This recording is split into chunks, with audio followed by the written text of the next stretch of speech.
You've probably heard this fact before. Stone Age. Humans lived only about 30 years, and most people instantly imagine the same scene: a 30-year-old hunter with gray hair, aching joints, and one foot in the grave. But that picture is almost completely wrong, in fact. The number is hiding a completely different story. Imagine a village where half the children die before they can even speak properly. While the survivors often live into their 60s or 70s, the average age of death would still be around the mid-30s. Think about that for a second. A terrifying childhood can make an entire society look short-lived, even when many adults become genuinely old. So, the real mystery isn't why ancient humans died young, it's why we keep believing they did. If adults often lived much longer than we imagine, then what was killing so many people so early? The answer wasn't old age, it was childhood, for most of human history. The first few years of life were incredibly dangerous. A simple fever, an infected wound, a harsh winter, contaminated water, or not getting enough food could end a child's life before they ever had the chance to grow up. There were no antibiotics, no vaccines, no hospitals waiting just a few minutes away. Life was a gamble from the very beginning. That's why ancient communities had many children. Not because they expected huge families, but because they knew not every child would survive.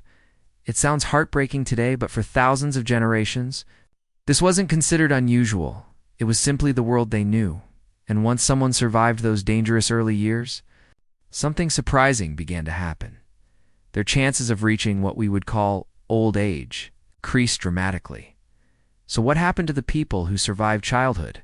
They grew older, much older than most of us picture. Archaeologists have found the remains of men and women with worn teeth, healed broken bones, and joints shaped by decades of walking, hunting, and carrying heavy loads. These weren't people who died at 30, they were grandparents in many hunter-gatherer societies. Older adults became living libraries. They remembered where water could still be found during droughts, which plants could heal an illness, in which valleys became dangerous when the seasons changed. Their strength may have faded, but something even more valuable had taken its place: experience, and in a world with no books, no maps, and no written language. That experience could mean the difference between survival and disaster, which raises another question. If some ancient humans were reaching old age thousands of years ago, what actually changed when modern life arrived? So if ancient people could reach their 60s or even 70s, why do we live longer today? The answer isn't that our bodies suddenly evolved. It's that we changed the odds.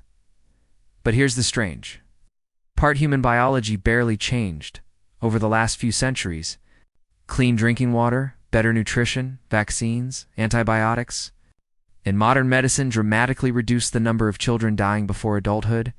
At the same time, accidents that once ended lives: a deep wound, a difficult childbirth, or a simple infection became far more survivable as more people escaped those early dangers.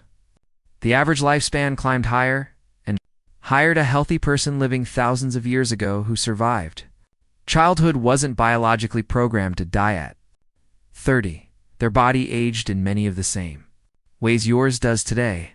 The biggest difference wasn't how long humans could live, it was how many ever got the chance. The next time you hear someone say, "People in the stone age only lived to 30, you'll know that the number doesn't tell the whole story. It isn't a countdown to old age. It's a reminder of how dangerous childhood once was. Those who survived those first difficult years could become skilled hunters, respected elders, grandparents, and the keepers of knowledge that entire communities depended on. In many ways, they experienced the same long journey through adulthood that we do today. The real revolution wasn't that humans suddenly learned how to grow old.